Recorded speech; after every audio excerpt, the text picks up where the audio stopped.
Hi, it's Nina with Parish Learning Zone. Today we're going to talk about creating routines and scheduling time for kids. This is a part of a series that we've been doing for a couple of weeks, where we began by talking about staying motivated, which has been something that has been hard for all of us during this quarantine period of time where everything has changed, and we have a lot of parents who are working at home or trying to manage educating their kids at the same time that they're working from home or still working, and trying to manage a lot of things that are going on simultaneously in the household. And so we started this series on staying motivated, and the first in this series was about motivation and ways to get motivated or to spark some motivation. And then what we talked about at the end of that particular live talk is that it's important to take some baby steps anytime something is new and different. And so the first one of those baby steps that we talked about last week was creating a to-do list. And so if you haven't checked that out, you can go back and look at our short live talk from last week on how to help your kids create a to-do list. And today our talk is on how to create routines and schedule time. So this talk assumes that you have already created a to-do list and thought about your goals and have in mind some things that you need to get accomplished. And so today what we're going to talk about is, once you know the tasks that you need to complete, which I think is a situation that a lot of us find ourselves in, we know what needs to be done. We just need to figure out, with all of this that is currently going on around us, how can we actually do those things? So we're going to talk about a couple of different methods today for routines and scheduling. And I don't actually think that there's one perfect way, because there is not one type of person. So some of us thrive more in a sort of like a medium ground, and some of us need more structure than others do. And so I would decide on which one of these methods is best for you based on your circumstances, and I would start small with what you're currently doing. Maybe take a little step towards using one of these scheduling methods and see how that works for you. So the first thing that we're going to talk about before we even jump into the whole scheduling and routines is I used to be a classroom teacher, and anyone who has been a classroom teacher knows that in times where there's a lot of chaos, or especially I used to work with students who had learning and emotional and behavioral issues. And so a lot of times with students who may be experiencing a lot of chaos outside of school, it was very important to put structure in place in the classroom. That is also important when your home becomes the classroom. It's also important at home. So the first thing to consider is that a routine or a schedule or whatever is only going to be effective in an environment with structure. And what I mean by structure is that there needs to be several important things present in the environment. And so it might be that the first step is working on some of these things. And so the first thing that is the first aspect of structure would be consistency. And consistency means that I know what to expect because I know the way things happen here, and they always pretty much happen the same. And so the beautiful thing about consistency is that even if, like right now, there's all sorts of unpredictable new chaos going on related to the coronavirus outside of our homes, inside of our homes, we can have consistency, and along with that, predictability. And we do this by having sort of an if-then to the way things work. That's one of the ways that we can instill consistency and predictability. There's several other ways. So having these if-then sort of scenarios where kids know what to expect helps with consistency and predictability, which make everyone feel better when there's a crisis, or just on a daily basis. It feels better to know or to feel like you know what's going to happen. So for example, if I get my reading assignments done, then I get my 30 minutes of screen time. So that if-then would work that if I actually do my reading assignments, whatever they are for that day, or it can be a particular amount of time. If I spend an hour and complete my 2 reading assignments for the day, then I get my 30 minutes of screen time. And if that happens, it has to be consistent that you get your 30 minutes of screen time. And if it doesn't happen, it has to be consistent that you do not get your 30 minutes of screen time. And so the hard thing about, we all know the hard thing about sticking to this is that it can't be dependent on your mood or what's going on or any of those other things. It has to always be that way. And if that consistency is implemented, then it makes it easier for the child because the child knows what to expect. And it makes it easier for the parent because you don't have that stress on you as a parent trying to decide every single little thing that comes up, what your reaction is going to be to it. You have sort of a plan in place, and you don't have to use up all your bandwidth on making a new decision with every single thing every single day, which can be exhausting. And so it's important with that to follow through on both the good consequences for positive behavior and recognizing those things, and the negative consequences for maybe not getting exactly what you wanted in the if-then scenario that you set up. An important part of building structure is setting up routines.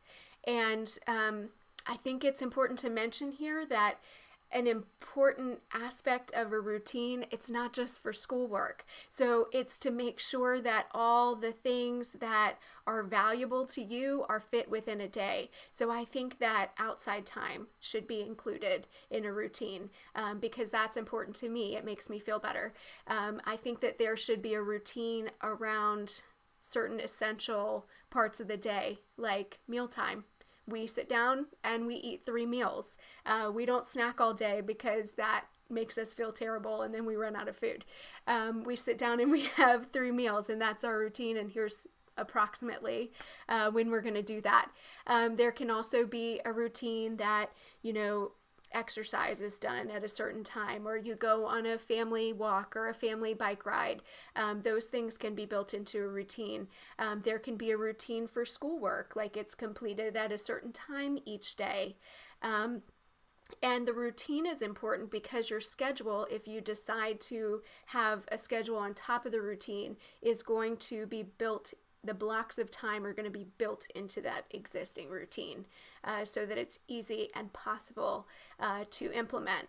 And then there could be quiet time as a part of your routine, so everybody gets a little bit of space and time to themselves to reflect or read or do some sort of mindfulness practice because it's really hard to have everybody in the house all the time, and it's important to have some time to yourself, and it's a valuable lesson in boundaries, and that sometimes you need to pull back a little bit so that you have energy to keep giving to the other people around you. And then it's important to build in some time to connect with friends and family, through maybe like a FaceTime or a Google Duo or one of those apps where you can see your friends and family and you can chat with them. And it's important to connect with those people even though we're not able to see them in person. So a routine shouldn't just be about schoolwork. It should be about any of the important things that you'd like to fit in a day. And then the last piece of this is that you can schedule important things into your routine. So if there are certain tasks that you'd really like to get accomplished, that's where a schedule comes in.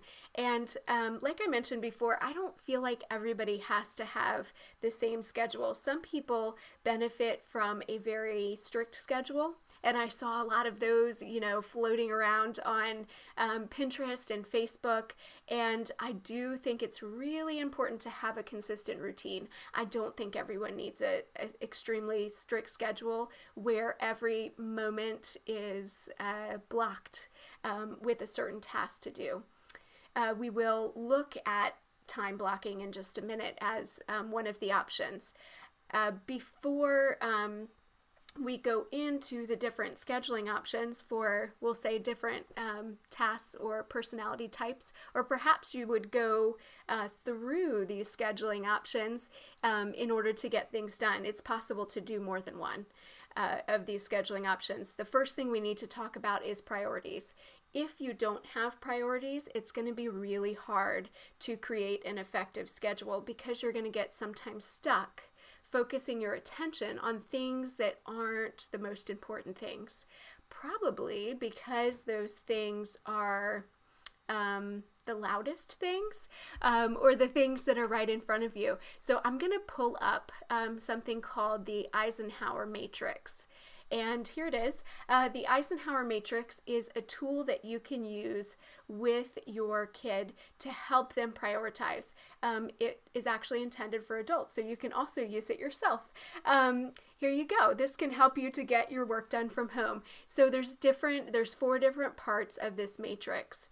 And when you see a more traditional version of this matrix, you see the words urgent, not urgent, important, not important on the side and the top of the matrix. So the first green box here are the tasks that you have to do first because they are both urgent and important. So you can sit down with your kid and you can look at the tasks that they have to do and decide which things are both urgent and important. Usually these are tasks that have a deadline.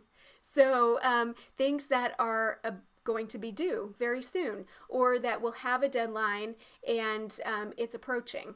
And they would go in this box with their deadline.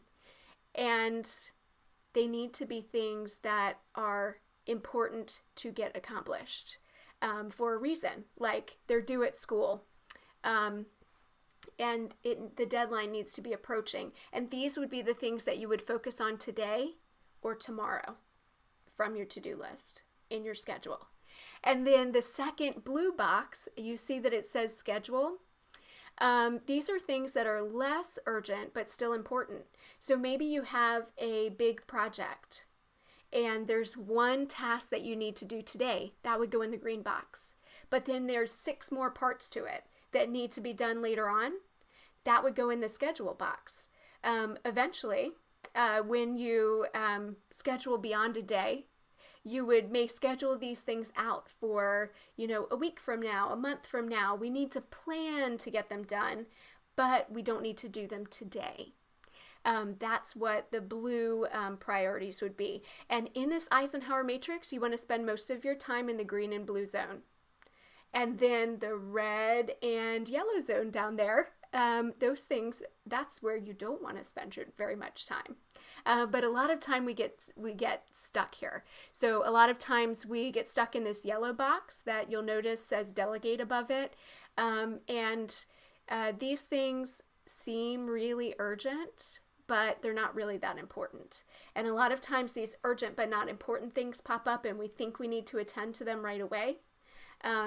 Like somebody else's concern that isn't really related to you, or emails that, for adults, emails that pop up while you're trying to get one of those green tasks done, or, a phone call that comes through with somebody else's emergency. And we need to decide what things for us fit into this yellow box, and we can figure out how to do them later to schedule a time to do them, because certainly, sometimes these things are related to people who are important to us and we need to make time for them, but they may not need to be done right this minute. We need to decide what fits in this box for us and can absorb all of our time if we let it, and figure out a time to do it later, or delegate it to somebody else, or maybe drop it entirely, depending on what it is. The red box are things that are neither urgent nor important, and then you need to decide, why are you doing these things? If they're not important and they're not urgent, do we really need to do them at all? So priorities are first, and after you do your priorities, you could do something that I call process sorting. So for some people, this is enough to figure out what your priorities are and sort of list your tasks that way. That's enough to help you focus. Some people benefit from this process sorting, and process sorting can be done in a variety of ways. You can use index cards and sort them into a pile that you need to do and a pile that's done. A lot of students that have trouble focusing benefit from doing something in a tactile way instead of just having a written to-do list, being able to cross it off, or being able to take cards from one pile and put them in another pile. What I'm showing you on the screen right now is something called Trello. It's free. You can go to Trello.com, and it allows especially older students who can use the computer. It's sort of the same as that index card method, or you can use Post-its to do this if you've got a younger student, where they can do their tasks on Post-its and they can sort them into the Eisenhower Matrix, or they can have a list that they haven't completed and then bring them over to tasks that they have completed. And if you have an older student, or for adults, this Trello is a good way to do the same thing. You can see on the screen that I have all of my tasks listed there, and as I am doing them, in the process of completing them, I have them in a doing column, and you can drag tasks from one column to the other, and then when they're done, I have them dragged over to a done column. And if your child is working with other group members, this Trello allows you to assign tasks to other people, or that's good for adults who are working on a team. Okay, so the next thing is, we'll call this stage 3. So this is for our most advanced planners, or, kids who have a lot to get done and really have a busy schedule. You might want to consider time blocking. You can do this on a traditional planner. I do suggest using colors for different tasks. I have used the Google Calendar, and the benefit to the Google Calendar is that you can see it anywhere that you have your phone, and it's free, and you have it with your Google account, which most of us have. So you can see that the same tasks that were in the last process sorting activity on Trello, I've now taken them here and put them into the Google Calendar, and the time that I estimated is the block of time that I've given them. And we have we'll call them personal tasks. Essential parts of our routine here are eating and our free time, unstructured time, which I think is really important. Even when you have a schedule, you need to schedule in. If you have to schedule, time block everything, there should be some unstructured time, especially for kids, several times a day. And there should be some outside time several times a day. There should be family time. These things are all built in here. So I'm not a believer in scheduling all of your time with activities. I don't think that that is beneficial. So we have our personal time here in the periwinkle color, including, bedtime, free time, family time, a family walk here, lunch, connecting with a friend, eating breakfast, eating lunch, eating dinner. And then our language arts tasks are blocked in red. And then we have our outside time that's blocked in yellow. And we have social studies in blue and science in green. And then we have our reading and our tasks that are important to us but are not academic tasks in orange. So that read chapter and call Mimi to discuss, and read a book on Epic and send a birthday list. Those are personal tasks that we want to get done, but they aren't academic tasks, so I put them in a different color. You'll notice that the academic tasks are put into blocks based on how long this person, this kid can concentrate, and they're broken up by things that are, need to fit into the day, but are less strenuous. So, we work for a little while and then we have some outside time. And then we work for a little while longer and we have lunch and we call a friend. It's important to break up your more mentally strenuous tasks that involve concentration with little brain breaks like you would do as a teacher in a classroom. And that's what we're going to focus on talking about next week.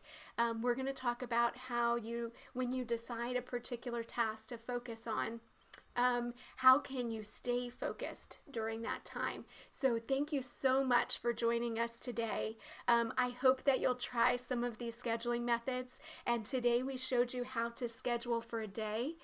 Something that we talk about with students that we work with and that I work with for study skills in tutoring sessions is how to extend this out for long range planning. This is a day. How would you do this practice for a week or a month? As you get older, you need to learn how to not just plan for the day, but plan for the future to a certain extent. And so next week, we're going to talk about the beginning of how to stay focused when you have a task in mind. Thank you so much for joining us today. I really appreciate it, and I hope that you'll join us next Wednesday at 1:30.